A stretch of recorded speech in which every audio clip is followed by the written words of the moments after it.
नमस्कार, सी न्यूज भारत में आप सभी का एक बार फिर से स्वागत है। यूपी बुलेटिन में शुरुआत होगी बलिया से, जहां नगवा गांव में अमर शहीद मंगल पांडे की शहादत दिवस पर कार्यक्रम का आयोजन हुआ। आप भी देखिए ये रिपोर्ट। यूपी के बलिया में नगवा गांव में अमर शहीद स्मारक में भव्य कार्यक्रम किया गया। ओम प्रकाश तिवारी ने बताया कि आज ही के दिन अंग्रेजों ने अमर शहीद मंगल पांडे को फांसी की सजा दी। हर साल शहादत दिवस के रूप में कार्यक्रम किया जाता है। वहीं कांग्रेस जिलाध्यक्ष ने कहा कि जिस तरीके से अंग्रेजों के खिलाफ विरोध किया, देश में आज़ादी की चिंगारी मंगल पांडे ने ही जगाई। देश आज़ाद हुआ, उनसे प्रेरणा लेने की ज़रूरत है और जो चीज़ गलत है उसका विरोध होना चाहिए। यही स्वर्गीय मंगल पांडे की सच्ची श्रद्धांजलि होगी। प्रथम स्वतंत्रता संग्राम 1857 के सिपाही विद्रोह के महान योद्धा अमर शहीद मंगल पांडे की 168वीं शहादत दिवस पर सैकड़ों ने कार्यक्रम में शामिल होकर इसकी भव्यता बढ़ाई। आज के कार्यक्रम को लेकर क्या कहेंगे? आज मंगल पांडे जी का आज बलिदान दिवस भी है, जगह जगह उनके कार्यक्रम किए जा रहे हैं। आज मंगल पांडे जी के शहादत दिवस है और इस पर मैं अभी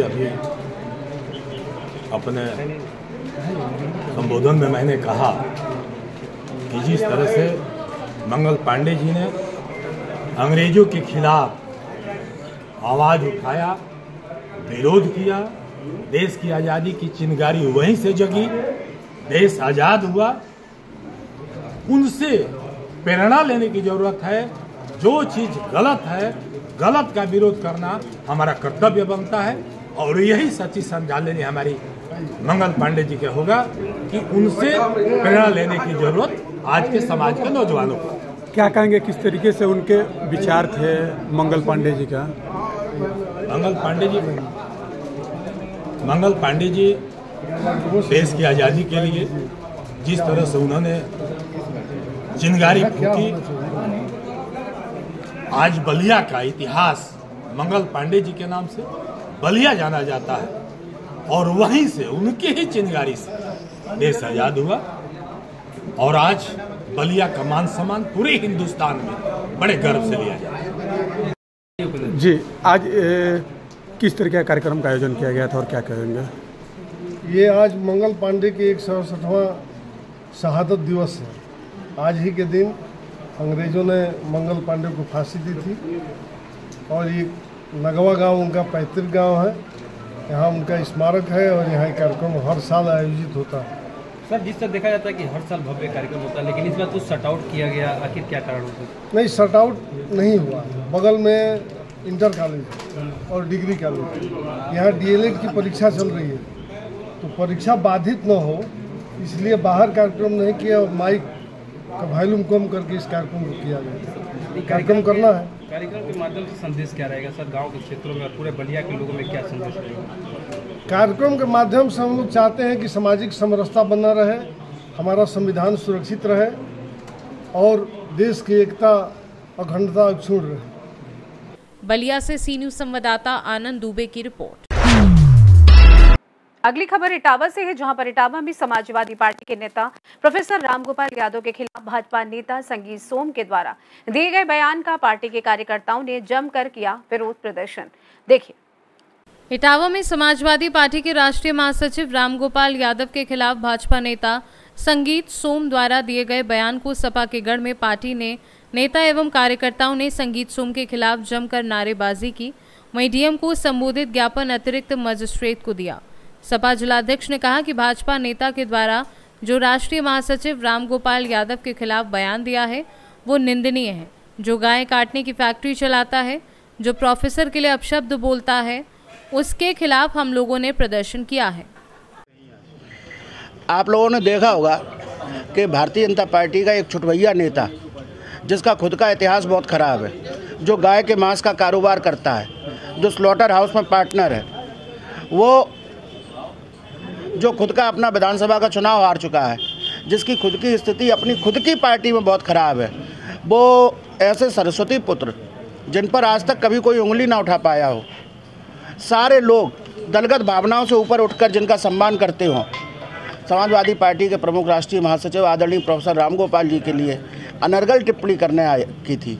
हालांकि हम जानते हैं कि ये लोग अपनी सस्ती लोकप्रियता हासिल करने के लिए इस तरह की टिप्पणी करते हैं, लेकिन फिर भी चूँकि सारे लोगों की भावनाएं आहत हुई हैं, उन सभी की भावनाओं का सम्मान करते हुए पूरे इटावा जनपद की जनता का प्रतिनिधित्व करने यहाँ पर हम लोग आए हैं कि इस तरह के अवांछनीय, गैर जिम्मेदार लोगों पर और असामाजिक लोगों पर कार्रवाई की जाए और इन पर मुकदमा कायम करके इन्हें तुरंत जेल भेजा जाए। देखिए, आज हमने डीएम साहब को ज्ञापन दिया है और ज्ञापन इस बात का दिया है कि एक भाजपा का कार्यकर्ता, हाँ मोनू, हम उसे क्या कहें, जो गाय काटने की फैक्ट्रियां चलाता हो और वो आदरणीय देश के बहुत बड़े नेता आदरणीय प्रोफेसर साहब के लिए जो अपशब्द बोलता है, तो उसके लिए आज हम लोगों ने डीएम साहब को ज्ञापन दिया है और मांग की है कि ऐसे व्यक्ति के ऊपर कड़ी से कड़ी कार्रवाई की जाए।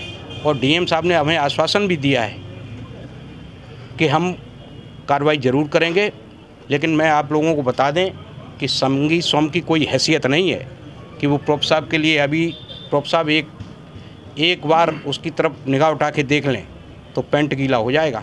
ऐसे लोग प्रोफ साहब के लिए इस तरह की बात बोलेंगे। अगर कार्रवाई नहीं होती है तो हम लोग सड़कों पर उतर के आंदोलन करने के काम करेंगे। सहारा लेते हैं नाम कमाने के लिए ऐसे लोग, तो बयान को लेकर देखिए, ये सस्ती लोकप्रियता हासिल करना चाहते हैं। आपको पता है प्रोफेसर साहब की बात कोई डालने वाला नहीं है, चाहे केंद्र में बैठे हुए मंत्री हों, प्रदेश में बैठे हुए मंत्री, मुख्यमंत्री हों, जब वो बात नहीं डाल सकते हैं तो इसकी हैसियत क्या है। संगी सोम से लड़ना है तो मेरे किसी एक कार्यकर्ता ही के सामने आ जाए तो उसे अपनी हैसियत पता लग जाए। इटावा से सी न्यूज़ संवाददाता असित यादव की रिपोर्ट। रुक करेंगे मैनपुरी की ओर, जहां ग्राम कुंवरपुर में जमीन पर दबंगों का कहर। पीड़ित परिवार दहशत में बीती रात को तिकोनिया पार्क में धरने पर बैठा। आप भी देखिए। कुरावली क्षेत्र के ग्राम कुंवरपुर निवासी राजेंद्र सिंह पुत्र बलवंत सिंह सोमवार की दोपहर परिवार के साथ एसपी कार्यालय पहुंचकर आरोप लगाया विपक्षी फर्जी बैनामा करके जमीन बेच दी। अब उसी जमीन पर विक्रेता कब्जा कर रहे हैं और उसके साथ मारपीट कर उसे घर से निकाल दिया। वहीं सोमवार की रात तिकोनिया पार्क में धरने पर बैठा है और आरोप यह भी लगाया कि इन लोगों द्वारा फर्जी बैनामा किया गया था, जिसको कोर्ट ने निरस्त कर दिया। उसके बावजूद भी ये लोग जबरन मकान पर कब्जा करना चाहते हैं, जान से मारने की धमकी दे रहे हैं। क्या कुछ कहा ये सुनते हैं। क्या नाम है आपका? Ramesh Chand son of Balwant Singh. क्या शिकायत है जो आप धरने पे आए बैठे? धरने पे हमारी शिकायत है कि हमने एक बैनामा कराया था 2013 में बाबूराम सन ऑफ रामदयाल से, तो उसके अगेंस्ट में इन्होंने फर्जी बैनामा जो किया है होतेलाल, गयादीन, राम नरेश, तालेवर साहब सिंह ने, अभिषेक सन ऑफ रछपाल सिंह, ग्राम मड़ौली, दूसरे हैं केशव सन ऑफ साहब सिंह गुलाबपुर, इनके नाम किया था। तो वो बैनामा हमारा जो है कोर्ट में चल रहा था। हमें उस बैनामे में न्याय मिला और इनका बैनामा शून्य हो गया घोषित। उसके बाद भी ये लोग हमारे घर पे आए दिन दबंगई करने के लिए बच्चों को, औरतों को और हम लोगों को मिल जाते हैं। हम लोग जो है बिजनेसमैन हैं और उसी के हिसाब से धमकाते हैं और उसके बाद में भी हम लोगों को न्याय नहीं मिल रहा है, जबकि हमारा जायज बैनामा है। उसके बाद भी ये लोग शासन प्रशासन और जो है पुलिस को गलत बता रहे हैं, जबकि ये लोग सही हैं अपनी जगह पर।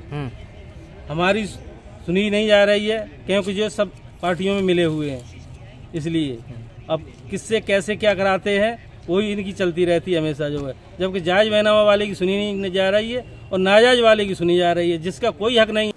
मैनपुरी से सी न्यूज़ संवाददाता कैलाश की रिपोर्ट। बुलेटिन के अंत में बात होगी रामपुर की, जहां पर जनपद रामपुर की कोतवाली टांडा पुलिस के हाथ एक बड़ी कामयाबी लगी है। पुलिस ने 3 किलो गांजे के साथ एक युवक को भेजा जेल। आप भी देखिए क्या है पूरा मामला। जनपद रामपुर की कोतवाली टांडा पुलिस को एक बड़ी कामयाबी मिली। टांडा पुलिस ने एक गांजा तस्कर को पकड़ लिया।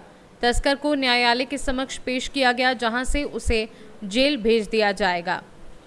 बता दें कि तहसीलदार शिव कुमार शर्मा के नेतृत्व में गांजा का वजन किया गया, जो 3 किलो 200 ग्राम पाया गया। तहसीलदार ने गांजे को सील कर पुलिस के सुपुर्दगी में दे दिया है। कोतवाल टांडा ओमकार सिंह ने बताया कि पकड़ा गया युवक नगरपालिका टांडा के मोहल्ला प्रेमनगर नई बस्ती निवासी मोनू सैनी है, जिसे न्यायालय के समक्ष पेश किया गया था, जहां से उसे जेल भेज दिया गया है। रामपुर से सी न्यूज़ संवाददाता मोहम्मद फहीम की रिपोर्ट। फिलहाल के लिए इस खास बुलेटिन में बस इतना ही। देश दुनिया की तमाम बड़ी खबरों को जानने के लिए जुड़े रहिए सी न्यूज़ भारत के साथ। हर खबर आपके साथ, आपके हाथ।